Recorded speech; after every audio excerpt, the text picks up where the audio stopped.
نحمده ونصلي على رسوله الكريم أما بعد فأعوذ بالله من الشيطان الرجيم بسم الله الرحمن الرحيم رب اشرح لي صدري ويسر لي أمري واحلل عقدة من لساني يفقهوا قولي رب زدني علما اللهم ربنا زدنا علما اللهم أرنا الحق حقا وارزقنا اتباعه وأرنا الباطل باطلا وارزقنا اجتنابه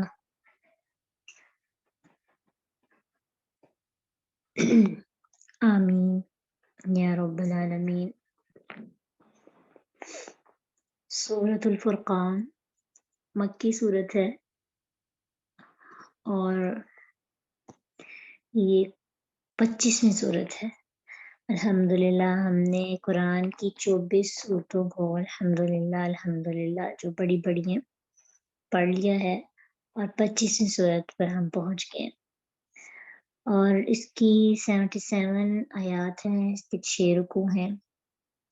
فرقان کا بیسکلی فرق سے ہے، فارق، اور اس کا مطلب حق اور باطل کے درمیان فرق کرنے والی چیز کو بھی کہا جاتا ہے۔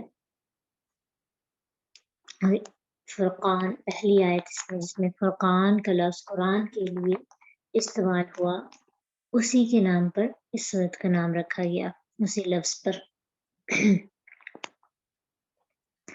تبارک بہت بابرکت ہے، الذی وہ جس نے نزل نازل کیا،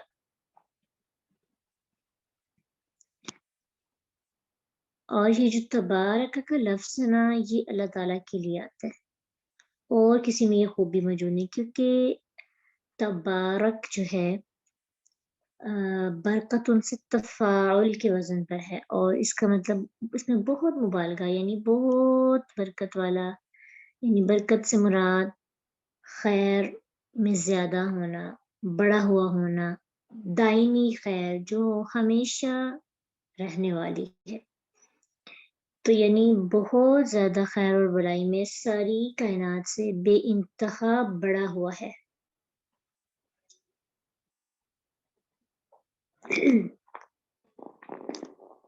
اور وہ کون ہے جس نے نازل کیا؟ ایک بات آپ کو آج پتہ ہونی چاہیے کہ قرآن کے بارے میں کبھی لفظ انزلنا آتا ہے، کبھی نزلہ آتا ہے۔ تو جو لفظ ہے نا نزلہ، عموماً قرآن کے لیے نزلہ لفظ استعمال ہوتا ہے، تو اس کا یہ باب تفعیل سے ہے، اس کا مطلب ہوتا ہے آہستہ آہستہ کر کے کسی چیز کو کرنا، کسی کام کو کرنا۔ اب یہاں پہ چونکہ قرآن کی بات ہو رہی ہے، تو قرآن آپ کو پتہ ہوگا کہ قرآن 23 سال میں تھوڑا تھوڑا کر کے نازل ہوا۔ تو عربی لینگویج میں کچھ سیغے ایسے ہوتے ہیں، کچھ اوزان ایسے ہوتے ہیں کہ جن پر اگر کوئی سیغہ آتا ہے فعل کا، تو ہمیں سے اندازہ ہو جاتا ہے کہ اس میں بات کرنے والے کا مطلب کیا ہے۔ تو یہاں پہ سمجھایا جا رہا ہے کہ ٹرانسلیشن میں نہیں لکھا، لیکن عربی گرامر ہمیں یہ بتاتی ہے کہ نزلہ کا مطلب ہے آہستہ آہستہ کر کے کسی چیز کو اتارنا۔ تو بہت بابرکت ہے وہ ذات جس نے آہستہ آہستہ کر کے وقتاً فوقتاً اتارا، نازل کیا الفرقان، فرقان کو، فرق کر دینے والی چیز، علی عبدی اپنے بندے پر، علی پر، عبدی بندے ہی اپنے، لیکونا، لی کا مطلب ہوتا ہے تاکہ، یکون ہو جائے، لیکونا تاکہ وہ ہو جائے، للعالمین تمام جہان والوں کے لیے، نذیراً ڈرانے والا۔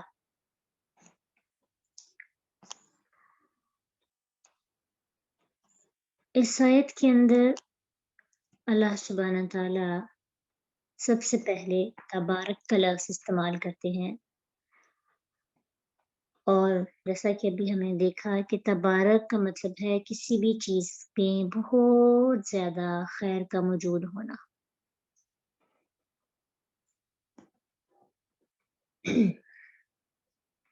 اللہ تعالیٰ نے قرآن میں بہت سے مقامات پر نبی صلی اللہ علیہ وسلم کے لیے عبد کا لفظ استعمال کیا، لفظ عبد، اور اس میں بہت سی حکمتیں ہیں۔ سب سے پہلی حکمت یہ ہے کہ جو پہلی اقوام تھی، پہلی امتیں تھیں، انہوں نے اپنی نبی کی شان میں عقیدت مندی اختیار کرتے کرتے غلو اختیار کر لیا، اور انہیں ان کے حقیقی مقام سے اٹھا کر اللہ کے ساتھ جا ملایا۔ یہود نے کہا عزیر کے جسم میں اللہ نے حلول کیا، اور وہ اللہ کے اوتار تھے۔ اوتار مین جیسے ہندوؤں کے اندر بھی یہ چیز ہے کہ پرچھائی ہونا، اوتار اللہ کا، تو ہندوؤں میں بھی یہ عقیدہ اوتار یا حلول کا عقیدہ بہت زیادہ پایا جاتا ہے۔ عیسائیوں کو عیسائیوں نے عیسیٰ علیہ السلام کو اللہ کا بیٹا بھی کہا، اس سے بڑھ کر اللہ ہی بنا دیا۔ تو رسول اللہ صلی اللہ علیہ وسلم نے بھی واضح الفاظ میں اپنی امت کو تنبیہ کی تھی کہ مجھے میری حد سے ایسے نہ بڑھانا جیسے نصارہ نے عیسیٰ ابن مریم کو چڑھا دیا۔ تو میں تو اللہ کا بندہ ہوں، تم مجھ کو اللہ کا بندہ ہی کہو اور اس کا رسول ہوں۔ تو رسول اللہ صلی اللہ علیہ وسلم خود ہمیں یہ بات بتا کے سمجھا کر گئے ہیں کہ میں اللہ کا بندہ ہوں، میں اللہ کا رسول ہوں، اس سے بڑھ کے کچھ نہیں۔ اور بندہ وہ ہوتا ہے جس میں بشری تقاضے پائے جاتے ہیں۔ لیکن افسوس اس بات کی ہے کہ نبی صلی اللہ علیہ وسلم کی اس تنبیہ کے الرٹ کرنے کے باوجود مسلمانوں نے وہی کچھ کیا جو پہلی امتوں نے کیا تھا۔ مسلمانوں میں بہت سے طبقے ایسے ہیں جنہوں نے علیحدہ علیحدہ رسول اللہ صلی اللہ علیہ وسلم کی عقیدت اختیار کی ہے۔ آپ کو نور من نور اللہ کہا کہ اللہ کے نور میں سے ایک نور ہے۔ کچھ لوگوں نے تو یوں کہا کہ وہی جو مستوی عرش تھا خدا ہو کر اتر پڑا مدینے میں مصطفیٰ ہو کر، یعنی اللہ جو آسمان پر خدا ہے نا، وہ مصطفیٰ کا لبادہ اوڑھ کر مدینے میں اترا۔ پھر اسی طرح ایک اور شعر، اس طرح کے اشعار آپ سنتے ہوں گے کہ بہت سے شرکیہ اشعار ہیں جو رسول اللہ صلی اللہ علیہ وسلم کو عبد سے نکال کر خدا کے درجے پر پہنچا دیتے ہیں۔ آپ کو پتہ ہے مسلمانوں کے اندر یہ عقیدہ نہیں تھا۔ مسلمانوں کے اندر یہ عقیدہ لانے والا جو شخص ہے وہ ہے عبداللہ بن سبا۔ وہ ایک یہودی تھا، اور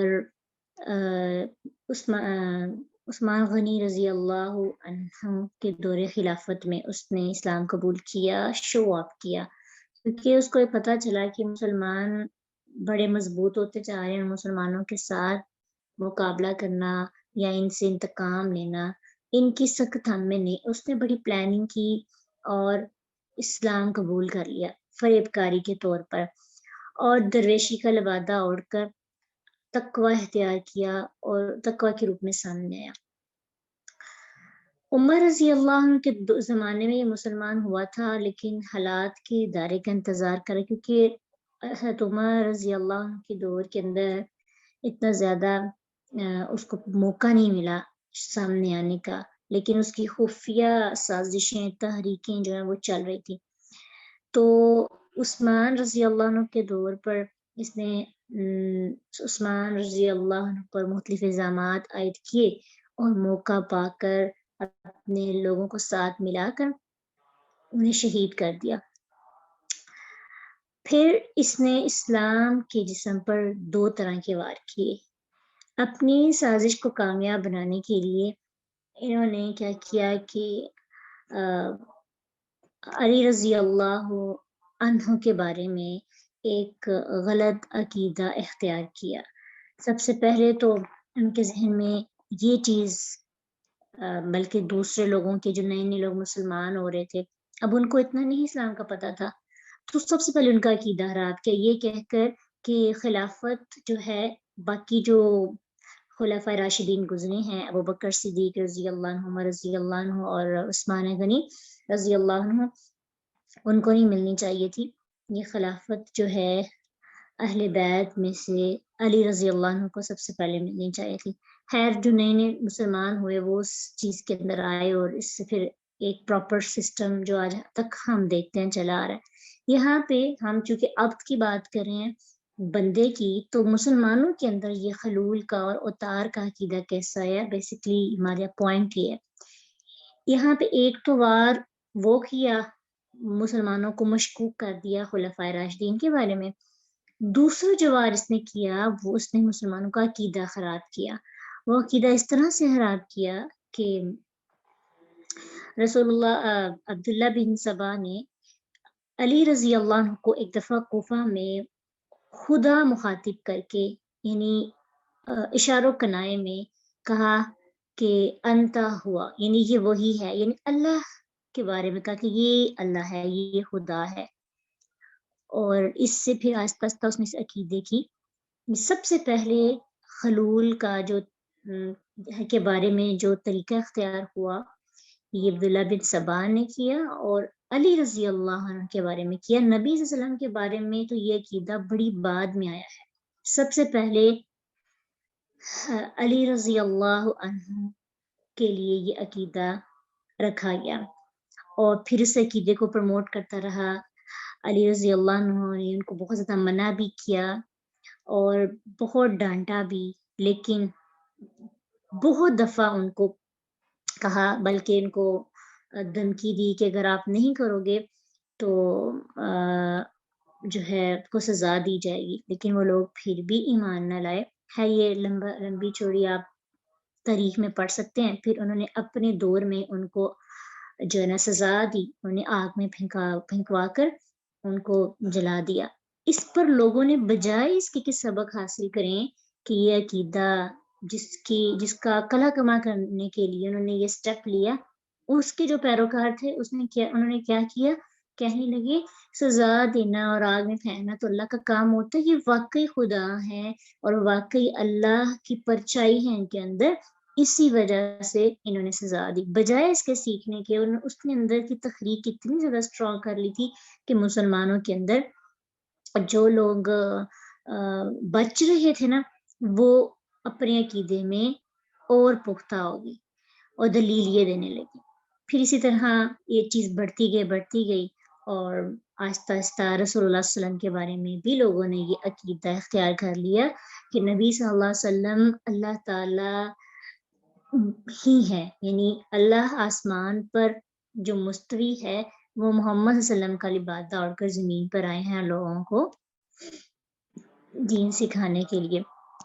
یہ گلوب اختیار کیا ہے آج کے مسلمانوں نے، جس کے بارے میں اسپیشلی رسول اللہ صلی اللہ علیہ وسلم نے کیا کیا تھا، الرٹ کیا. ٹھیک ہے، تو یہ جو واقعہ ہے یہ بہت کامن ہے. اگر آپ تفاسیر کو بھی پڑھیں تو تاریخ کو پڑھیں، بہت سی بکس کے اندر آپ اگر اتنا بھی دیکھیں کہ عبداللہ بن سبا کے بارے میں آپ جاننا چاہتے ہیں تو آپ کو صرف اتنا سا ہمیں بس وہ چیز چاہیے ہوتی ہے کہ یہ عقیدہ جو آج ہمارے معاشرے کے اندر آ چکا ہے یہ کب کیسے سٹارٹ ہوا. تو اللہ تعالی ہمیں ایسے تمام عقائد باطلہ کو ختم کرنے اور ان کے بارے میں جاننے اور ان کی جڑوں کو کاٹنے کی توفیق عطا کرے. لیکن الحمدللہ مسلمانوں کے اندر اب یہ چیز جو ہے شعور بڑھنا شروع ہو گیا.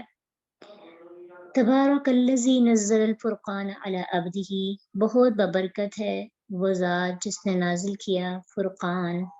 فرقان فرقان مبالغہ کا صیغہ ہے، حق اور باطل کو یا کفر اور ایمان کو بالکل الگ الگ کر کے دکھانے والا، اور اس سے مراد قرآن ہے جس نے ایمان اور اس کے مقابلے میں کفر اور شرک اور نفاق کی ایک ایک خصلت کو ایسے واضح کر دیا کہ کچھ بھی شک باقی نہیں ہے. اور بعض علماء نے فرقان سے مراد یہاں پہ حلال و حرام کے احکام کو الگ الگ کر کے کلیئرلی بتانے والی کتاب لیا ہے. اور پھر کچھ نے یوم فرقان سے مراد غزوہ بدر کا دن جو حق اور باطل کے درمیان ایک فیصلہ کن جنگ تھی وہ بھی مراد لیا ہے. تو برکت ہے وہ ذات جس نے فرقان نازل کیا اپنے بندے پر، کیوں؟ تاکہ وہ ہو جائے تمام جانوں کے لیے ڈرانے والا۔ لیکون کی جو ضمیر ہے ابدہو کی طرف لوٹ رہی ہے، یعنی تاکہ وہ ہو جائے، وہ کون؟ عبد ہو جائے۔ تو اللہ سبحانہ تعالیٰ نے کتاب قرآن کیوں بھیجی؟ لوگ الرٹ ہوتے ہیں، یہ ہمارے لیے الرٹ وارنٹ ہے، لیکن ہم اس کو پڑھ کر بس سمجھتے ہیں کہ کچھ بھی نہیں ہوگا، اور جب ہوتا ہے یا جب ہوگا تو اس کے بعد ہمارے پاس کوئی آپشن نہیں ہوگا کہ ہم واپسی کا رستہ اختیار کریں۔ الذی وہ جو لہو اسی کے لیے ملک و بادشاہت السماواتی آسمانوں کی والارض اور زمین کی، ولم اور نہیں یتخذ اس نے بنائی ولدن کوئی اولاد، ولم اور نہیں یکن ہے لہو اس کے لیے شریکن کوئی شریک فی الملکی بادشاہت میں، وخلق اور اس نے پیدا کیا کل ہر شیء چیز کو، فقدرہ پس اس نے اندازہ کیا، تقدیرہ اندازہ کرنا، یعنی پوری کائنات کا مکمل اختیار اقتدار آج کی زبان میں جس کو اقتدار اعلیٰ کہتے ہیں اسی کے ہاتھ میں ہے۔ جب یہ بات ہم تسلیم کر لیتے ہیں تو پھر سارے جو شرک کے ہماری صورتیں ہیں ان کی نفی ہو جاتی ہے، کیونکہ ساری چیزوں کا مالک کون ہے؟ اللہ۔ تو بیٹا چونکہ مملوک نہیں ہوتا، یہ وہ بیٹا ہوتا ہے، بیٹا اور باپ کا رشتہ ہوتا ہے، غلام اور مالک کا نہیں ہوتا۔ اس لیے جب وہ ہر چیز کا مالک ہے، ہر چیز اللہ کی مملوک ہے، تو پھر اللہ کی اولاد نہیں ہو سکتی۔ یہ بذات خود ایک اللہ کے بارے میں جو اولاد کا نظریہ رکھتے ہیں اس کی نفی ہے۔ اللہ تعالیٰ نے ایک اور چیز بتائی، وَخَلَقَ كُلَّ شَيْءٍ فَقَدَّرَهُ تَقْدِيرًا، کہ اللہ نے ہر چیز کو وہ جاندار ہے، بے جان ہے، پیدا بھی کیا، اس کے لیے ہر ایک چیز کے لیے ایک قانون، ایک وظیفہ، ایک اس کی مقدار، ایک اس کی ترتیب مقرر کی۔ وہ چیزیں اس سے آگے نہیں بڑھ سکتی۔ اللہ کے ہاں مشکل نہیں، لیکن اللہ نے ایک طریقہ بتایا کہ ایسے ہی ہوگا۔ مثلا ہر ایک کو مرنا ہے، اس کے کل من علیہا فان، ہر چیز، جن پرند انسان کوئی بھی چیز ہے، ایون کہ درخت، سب نے مر جانا ہے۔ پھر پانی کے لیے یہ ممکن نہیں ہے کہ وہ کسی بھی وقت بلندی کی طرف بہنا شروع ہو جائے، اس کا قانون کیا ہے؟ زمین کی طرف بہنا، نیچے کی طرف، پستی کی طرف بہنا، یہ رک جانا۔ آگ کے لیے ممکن نہیں کہ وہ ٹھنڈک پہنچانا شروع کر دے۔ آپ کسی بھی جانور کو، کتے کو اچھے سے اچھے کھانا کھلا کر بھی گدھے جتنا قد نہیں دے سکتے، گھوڑے کے برابر اس کو نہیں کر سکتے، ٹھیک ہے؟ تو اللہ نے ہر چیز کی کچھ حدود، کچھ وظائف، کچھ پیمانے، اندازے مقرر کیے ہیں، ہر چیز ان اندازوں کے اندر رہ کر ہو رہی ہے۔